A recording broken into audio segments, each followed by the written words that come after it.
Bonjour chasseur, te voilà dans l'aile droite de la bibliothèque de Babel dédiée au domaine bestiaire. J'ai reçu ta lettre ensanglantée. J'imagine que ta quête est toujours en cours et que tu peines à en venir à bout. Tu as la force de détruire de véritables entités, mais tu ne sais où donner de la tête pour achever ce qui a été imposé.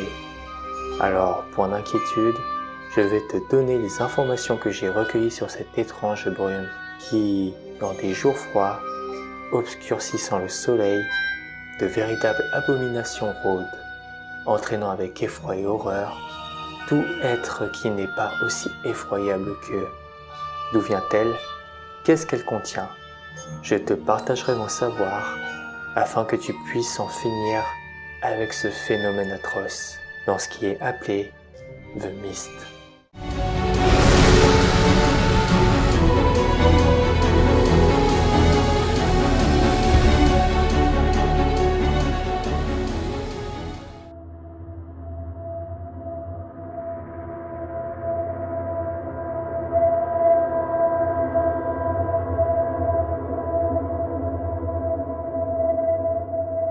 Situé en période hivernale, notamment entre novembre et janvier, dans les petites bourgades, tu peux observer cette épaisse brume qui laisse en général l'évocation par ton imagination à des films qui regorgent de monstres se cachant à travers ces amas de fines gouttelettes ou de fins cristaux de glace qui se sont formés sur des particules hygroscopiques microscopiques. Si tu as déjà voyagé avec nous à travers le macroverse de Stephen King, tu dois avoir des références sur la suite de ce que nous verrons. Sinon, point d'inquiétude, je te ferai un vite résumé de ce que tu dois savoir, sans aller dans le détail, sachant que les livres et les films ne sont pas toujours semblables entre eux. À Brington, dans le Maine, endroit connu qui revient souvent dans le monde de King, une brume surnaturelle recouvre la ville dont l'intérieur de cet amas, presque fantasmagorique, se cachent des monstres effrayants. Du moins, les habitants ne le remarquent pas tout de suite. La scène se passera donc pour les protagonistes dans un supermarché dont ils devront lutter pour survivre et les événements viendront étape par étape. En effet, d'un nombre important de voitures de police passant dans les rues à toute vitesse, par un habitant de la ville surgissant taché de sang dans le supermarché, préconisant de se confiner par les bruits provenant de l'extérieur, caché par un brouillard épais, ne donnant pas la possibilité d'y voir à plus d'1 mètre. S'ensuivra alors un enchaînement de visions de créatures décrites comme apocalyptiques, qui sont nommées par leur ressemblance à des espèces terrestres connues des humains, ou venant de leurs croyances. Parmi elles, sont décrites les suivantes. L'arachni-homard, mesurant à peu près 15 mètres de haut, ressemblant à un homard monté sur une mante religieuse, elle semble se déplacer lentement, s'aidant de ses bras comme support à sa marche, et pouvant être capable de disséquer ses victimes avec une grande force. Du moins, assez pour porter des hommes d'une dizaine de kilos sans problème.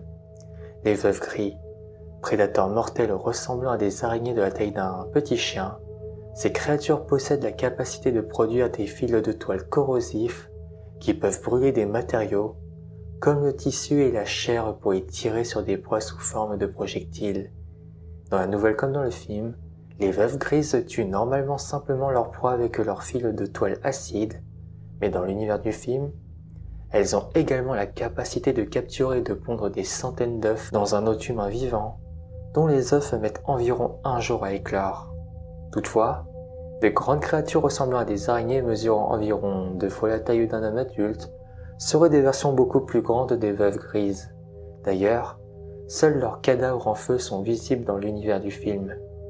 Les ptérobuses, créatures nocturnes ressemblant à des ptérosaures avec 4 ailes, ces derniers ne mangent généralement que des scorpions-mouches.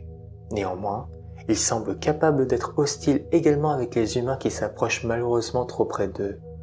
Des becs puissants, avec les capacités de se mouvoir sur terre ou dans les airs, ils restent bien une menace pour ce monde qui les voit les accueillir.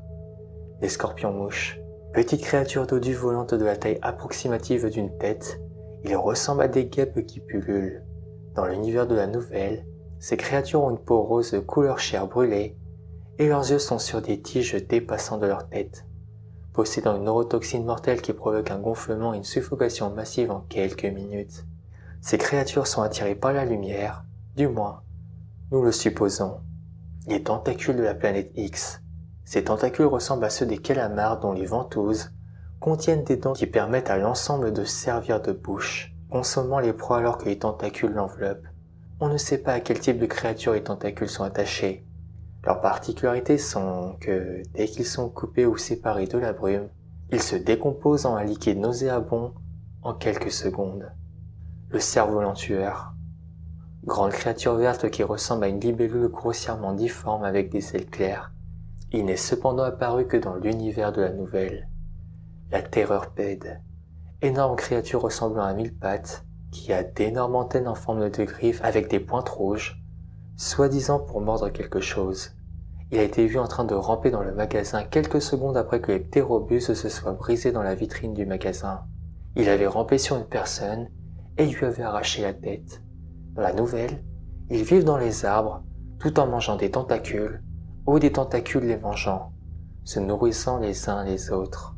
Et pour terminer, nous avons le Behemoth. Également connu sous le nom de la créature incroyablement grande, le Behemoth est une énorme créature à 6 pattes.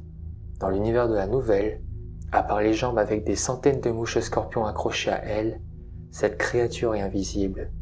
Bien que la taille exacte de la créature ne soit pas spécifiée, le protagoniste de l'histoire avait l'impression que sa taille ferait ressembler à une baleine bleue et que son poids était suffisant pour laisser des empreintes d'1,80 m de profondeur, de la taille de gros SUV en béton solide. D'après mes archives, la taille du Behemoth est estimée à peu près à 74 mètres de haut. Il est intéressant de spécifier que certains pensent que les tentacules du quai de chargement appartiennent au Behemoth. Cela paraît toutefois peu probable car le mastodonte n'a que des tentacules au-dessus de sa tête et autour de son thorax. De plus, ces tentacules sont loin d'être assez longs pour s'étendre sur plus de la moitié de la longueur des jambes du mastodonte. Et non de par sa corpulence, les victimes auraient dû l'entendre approcher. Mais quelques personnes avaient suggéré que le tremblement de l'épicerie lors des événements, ressenti après que la brume l'ait atteint, pourrait avoir été un Behemoth s'approchant et s'installant à l'extérieur de la baie de chargement. Mais d'autres avaient discrédité cela, car les pas du Behemoth vers le dénouement final étaient une série de bruits sourds, brefs et aigus, alors que le tremblement de terre que le magasin avait connu était un long tremblement prolongé. Si leur présence semble surnaturelle, on peut constater qu'ils réagissent aux lois du monde connu, pouvant être attaqués physiquement, bien que leur force et leur dangerosité soient plus importantes que la normale. Bien que les créatures aient été exterminées dans l'univers cinématographique, certains continuent de croire qu'une petite poignée avait évité l'extermination et continue d'errer en Nouvelle-Angleterre. Si le mystère plane pour les survivants, mes notes décrivent leur présence comme étant des habitants d'une réalité alternative. En effet, après une violente tempête de pluie lors de la nuit, brumeuse et inhabituelle s'était glissée dans ce monde, entraînant les créatures avec elle lorsqu'une expérience gouvernementale top secret impliquant de nombreux scientifiques appelée le projet Arrowhead, destiné à scruter d'autres dimensions, avait échoué, créant une sorte de passage entre deux mondes, permettant aux créatures de traverser le portail renversé et d'entrer dans le royaume des humains. Le phénomène s'était d'abord manifesté à Brinton, dans le Maine, et propagé à une quantité inconnue dans les États-Unis, voire à la planète entière. En raison de l'épaisseur de la brume qui leur rendait la vue presque inutile, toutes les créatures dans la brume chassaient sur la base de l'odeur. À la différence du film, dans la nouvelle de Stephen King, il était laissé entendre que la brume avait tourmenté le monde entier et que les créatures avaient donc presque éliminé l'humanité. Tandis que dans la version cinématographique, les créatures n'avaient été vues que dans une certaine région de l'Amérique et avaient été exterminées par l'armée 2 ou 3 jours après que le projet Arrowhead ait mal tourné. D'après mes recherches, le Macroverse comprend de nombreux mondes, mais je pense pouvoir identifier celui dont ces êtres proviennent, l'espace d'Otash. De ces limbes sont peuplés des monstres potentiellement venus de Discordia. D'ailleurs, selon Mordred, fils de l'antagoniste et du protagoniste principal de l'univers de Stephen King, les plus malfaisants des monstres Vadash sont ceux connus sous le nom de Grandiose, d'effroyables entités tellement effrayantes qu'il vaut mieux ne pas les croiser sous peine de devenir fou, à leur simple vue. Les fidèles lecteurs qui connaissent les nouvelles de Stephen King seront sans doute familiers de ces monstres vadaches au visionnage du film.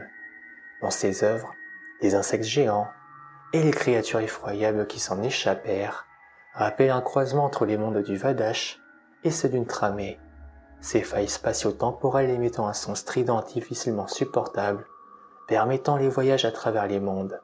Néanmoins, les tramées s'ouvrant parfois sur des mondes hostiles, desquels sortent diverses créatures, ce qui laisse supposer que cette fumée venait de l'espace Todash appelé Vadash, entre les mondes, endroit peuplé de monstres où les grandioses attendaient. On a en quelque peu aperçu de ces terribles êtres, et dont bon nombre de démons mineurs, également apparus dans cette nouvelle de Stephen King, intitulée Brume. L'espace Vadash, donc, est un néant entre les mondes, l'équivalent des interstices remplis de monstres dans les murs et les planchers de la tour sombre, qui fait office de Dieu et de support à tous les mondes. Il est aussi l'endroit où l'antagoniste principal du macroverse, le roi Cramoisi, expédie par là ses pires ennemis dans l'inexistence, les condamnant ainsi à errer sans fin, aveugle et dément dans ce grand vide jusqu'à se faire dévorer vivant par les monstres qui grouillent. La création et l'inspiration de ces monstres viennent évidemment de Lovecraft dont Stephen King fut un grand lecteur. Il ne cessera pas de lui rendre hommage dans bon nombre de ses œuvres, lui empruntant les codes de l'indicible, de l'horreur et des créatures horribles à l'image d'entités déistes. Et c'est ici que les informations se terminent. En résumé, si tu veux mettre un terme à tout cela, tu devras fermer la brèche ou attaquer directement la source du problème. Et aller soit dans le Prime, ou soit dans l'espace Vadash. Néanmoins, si tu optes pour le second choix, je te conseille d'aller avec un bon nombre de chasseurs pour t'assister, car cela sera périlleux et incroyablement fastidieux, car nul ne sait l'ampleur des monstruosités qui s'y trouvent, mais aussi de leur nombre. D'autant plus qu'il faudra probablement détruire un plan d'existence tout entier.